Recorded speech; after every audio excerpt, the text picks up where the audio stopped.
Hey, thanks for clicking on my video.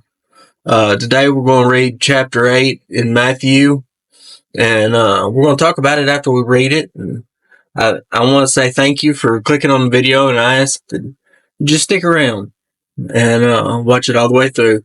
If you like the video, I suggest subscribing, like the video, give me a comment, tell me what I can change, and if you like the video or not, just whatever. And I encourage you to subscribe. We're going to start doing more actual me recording myself reading the Bible. I've done a lot of AI voiceovers, but we're going to change it up and I'm going to get on camera. So I thank you for watching. So Matthew chapter 8. Jesus cures a leper and heals many other people. Large crowds followed him when he come down from the hillside. There was a leper who came and kneeled in front of him. "Sir," he said, "if you want to, you can make me clean." Jesus stretched out his hand and placed it on the leper, saying, "Of course I want to. Be clean." And at once the leper was cleared of the leprosy. "Mind you say nothing to anybody," Jesus told him. "Go straight off and show yourself to the priest and make the offering for your recovery that Moses prescribed as evidence to the authorities."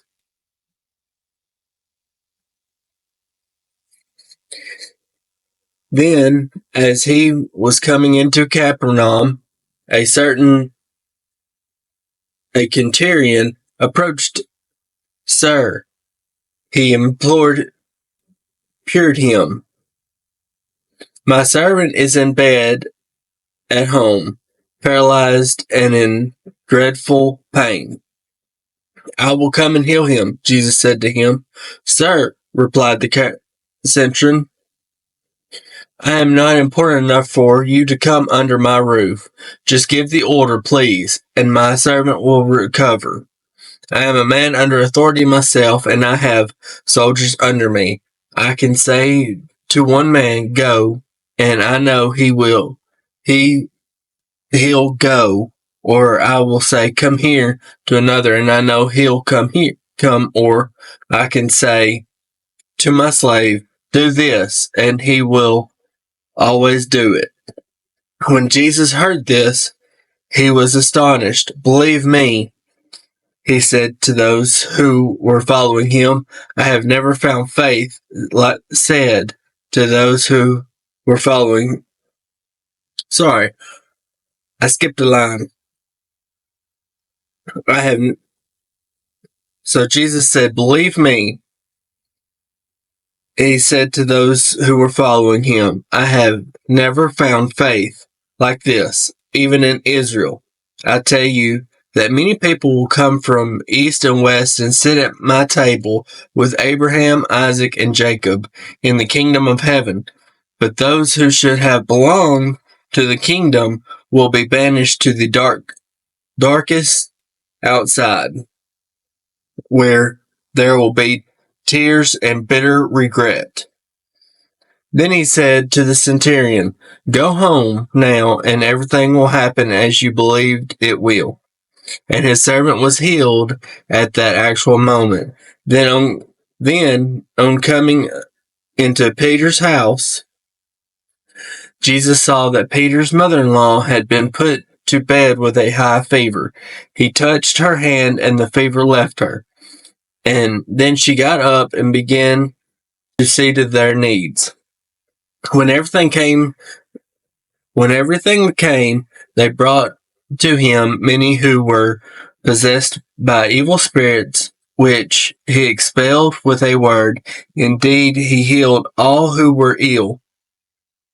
Thus was fulfilled Isaiah's prophecy. Himself took our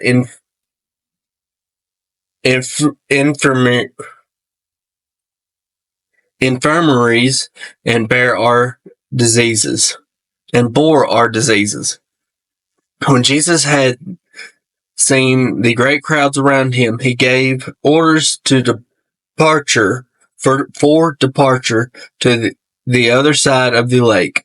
But before they started, one of the scribes came up to Jesus and said to him, "Master, I will follow you wherever you go." Jesus replied, Foxes have earths, birds have these skies, birds in the sky have nests, but the Son of Man has nowhere that he can call his own," replied Jesus. After another one of his disciples said, "Lord, let me go first and bury my father." But Jesus said to him, "Follow me, and leave the dead to bury their own dead." Jesus shows his mercy over the forces of nature. Then he went aboard the boat, and his disciples followed him. Before a long and terrific storm sprang up, and the boat was awash with the waves. Jesus was sleeping soundly, and the disciples went forward and woke him up. "Lord, save us," they cried. "We are drowning." "What are you so frightened about, you little faiths?" he replied. Then he got to his feet and rebuked the wind and the waters, and there was a great calm. The men were filled with astonishment and kept saying, "Whatever sort of man this is, whatever sort of man is this? Why, even the wind and the waves do what he tells them." When he arrived on the other side, which is in the Granite country, he was met by two devil-possessed men who came out from among the tombs. They were so violent that nobody dared to use that road. "What have you got to do with us, Jesus, you Son of God?" they screamed at him. "Have you come to torture us before the proper time?" It happened that in the distance there was a large herd of pigs feeding. So the devils implored him, "If you throw us out, send us into the herd of pigs." "Then go," said Jesus to them. And the devils come out of the two men and went into the pigs. Then quite suddenly the whole herd rushed down the steep cliff into the lake and were drowned. The swineherders took to their heels and ran to the town. There they poured out the whole story, not forgetting what had happened to the two men who had been devil possessed. Whereupon the whole town came to meet Jesus, and as soon as they saw him, implored him to leave their territory. So now I've got some commentary that we're going to read. I get my commentary from Bible Ref. I like their website. It's slick to me. It's easy to focus on. It's easy to. It's not got a bunch of those ads and all that on it. So that's where I get mine. So let's read the chapter commentary. After completing his report on Jesus' teaching of the Sermon on the Mount in Matthew 5:1 and 2, Matthew turns to demonstrating Jesus' authority over disease, demons, and even the weather. Instead of telling the story of Jesus' ministry in strict chronological order, Matthew groups Jesus' miracles into a series of stories, beginning with this chapter. This emphasis on miracles runs through chapter 11, where the focus will turn to Jesus' teaching and parables. First, Jesus is approached by a man afflicted with some kind of skin disease. The Greek terms used here are the source of the modern term leprosy, though they originally referred to a wide range of conditions such as persons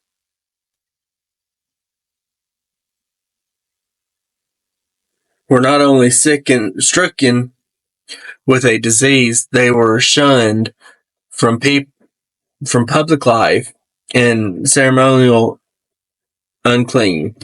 Boldly and with great faith and humility, the man kneels before Jesus and says that he can make him clean if he wants to. Jesus touches the man, even though the law says that touching a leper makes a person unclean. In this case, though, the leper is immediately healed. Jesus commands him to go to the priest to be declared clean without telling anyone what had happened. And then Jesus adopted hometown of Capernaum. Then in Jesus' adopted hometown of Capernaum, Jesus is approached by messengers from a Roman centurion. Centurions were the military officers commanding as many as several hundred men. The officer's servant is paralyzed, suffering greatly, and on the verge of death. Jesus agrees to come to the centurion's home to heal the man, but the Roman officer says he's not worthy to have Jesus in his home. Instead, he points out that Jesus only needs to say the word to heal his friend. Or not his friend, but his servant. The centurion compares Jesus' authority to the natural world of human biology, to that of his own authority as a Roman officer. He is both under authority and holds authority over his soldiers. He speaks a word, and it is immediately carried out. He knows Jesus can do the same thing. Jesus marvels at the man's great faith, even though he is a Gentile, saying that he has not found anything like it in Israel. Jesus teaches the crowd that many Gentiles will be in the kingdom of heaven along with Abraham and the heart. Abraham, Isaac, and Jacob. Not even Israelite. Not every Israelite will be there. However, the key measure is not in ethnicity or culture, but faith in him. Jesus speaks the word, and the man's servant is immediately healed. And then Jesus goes to Peter's house and heals Peter's mother-in-law from a fever. He spends the evening healing many people of sickness and casting out demons. Matthew connects this to a statement found in Isaiah 53, verse 4, part of a longer Old Testament description of the Messiah's earthly ministry.